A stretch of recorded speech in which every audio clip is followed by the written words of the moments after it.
the puppeteer of deviation, summons from the abyss within.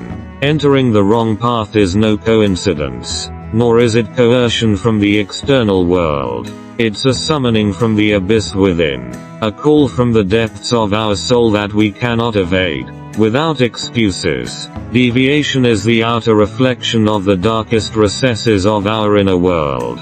Don't always place responsibility on external circumstances. The darkness of deviation is not the result of external forces, but a reflection of the inner self. It's a profound mirror reflecting the corruption of thoughts, and the lost soul, a genuine portrayal of our inner wandering. Venturing onto the wrong path is not a result of external coercion, but an internal choice. Don't seek excuses externally, because amidst all the changing scenery, it is only the inner bewilderment that truly propels us onto the irreversible journey. To transcend the haze of deviation requires a deeper introspection into the heart.